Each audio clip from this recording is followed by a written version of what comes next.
நிலவின் முதுகும் பெண்ணின் மனதும் என்றும் ரகசியம்தானா. இந்த பாட்டை இனிமேட்டு இப்படி பாட முடியாது. ஏன்னா நாசா விஞ்ஞானிகள் நிலவினுடைய முதுகுப்புறத்தை வந்து பார்த்துட்டு பூமிக்கு திரும்பி இருக்காங்க. கடந்த வாரமே அவங்க திரும்பி இருந்தாலும் கூட நேற்று தான் செய்தியாளர்களை சந்திச்சாங்க. நிறைய சுவாரஸ்யமான தகவல்களை பகிர்ந்துக்கிட்டாங்க. குறிப்பாக ஒரு 100 மாடி கட்டிடத்திலேருந்து தலைகீழ விழுந்தா எப்படி ஒரு ஒரு உணர்வு ஏற்படுமோ அதுபோல இருந்தது பூமியை நோக்கி திரும்பக்கூடிய அந்த பயணம் அப்படின்னு சொல்லிட்டு அந்த விஞ்ஞானிகள் வந்து சொல்லியிருக்காங்க. ஓரியான் விண்கலம் இந்த மாத தொடக்கத்தில் வந்து தன்னுடைய பயணத்தை தொடங்குச்சு. 10 நாள் பயணத்தை முடித்து கொண்டு வெற்றிகரமாக வந்து பூமிக்கு திரும்பி இருந்ததை நீங்கள் வந்து காட்சிகளில் செய்திகளில் பார்த்துருந்துருக்கலாம். குறிப்பாக பூமியிலிருந்து அதிக தூரம் சென்ற விண்கலம் அப்படிங்கிற ஒரு பெருமையை வந்து ஓரியான் பெற்றிருக்கு. கிட்டத்தட்ட 4,06,770 கிலோமீட்டர் தூரம் அது பயணிச்சிருக்கு. நிலவினுடைய மற்றொரு பக்கம் பின்புறத்தை வந்து அந்த விண்வெளி வீரர்கள் சுற்றி வந்திருக்காங்க. அப்போ கிட்டத்தட்ட 40 நிமிஷம் பூமியுடனான அந்த தொடர்பானது துண்டிக்கப்பட்டிருக்கு. இப்போது என்னெல்லாம் வந்து ரூம்குள்ளே வச்சு பூட்டிட்டு போயிட்டாங்க யாராவது அப்படின்னா கொஞ்சம் நேரத்துக்கு அப்புறம் ஒரு பதற்றம் ஆகிடுவோம். நம்ம மண்ணில் எல்லாருக்குமே அது எனக்குன்னு இல்லை எல்லாருக்குமே அது ஒரு சூழல் இருக்கும், அந்த ஒரு பதற்றம் இருக்கும். ஆனால் பூமியிலிருந்து அவ்வளோ தொலைவில் இருக்கும்போது 40 நிமிஷம் வந்து தொடர்பு துண்டிக்கப்பட்டும் போது அவங்களுடைய மனநிலை எப்படி இருந்திருக்கும் அப்படின்னு யோசிச்சு பாருங்கள். அதன் பிறகு தொடர்பு கிடைச்சி பூமியை நோக்கி திரும்பக்கூடிய அந்த பயணம் தொடங்கியிருக்கு.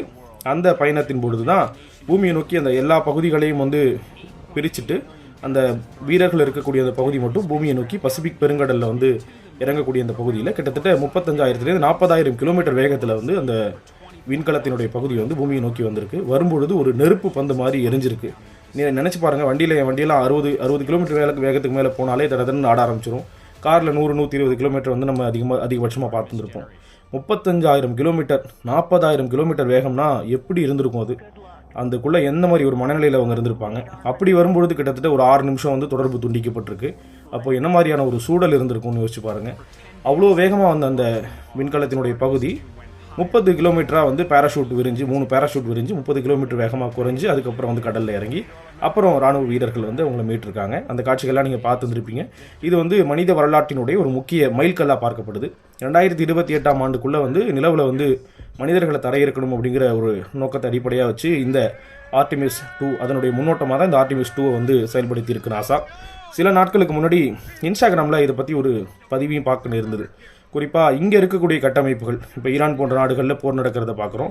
இதில் அமெரிக்கா என்ன பண்ணுறாங்க, நிறைய இடங்களில் வந்து குண்டு போடுறாங்க, கட்டமைப்புகளெல்லாம் அழித்து நாசம் பண்ணுறாங்க. பண்ணிவிட்டு நிலவுக்கும் செவ்வாய் கிரகத்துக்கும் வந்து ஆராய்ச்சிகளை மேற்கொள்கிறது எந்த விதத்தில் நியாயம் அப்படின்னு போடப்பட்டிருந்த அந்த பதிவில் நீங்கள் என்ன நினைக்கிறீங்க?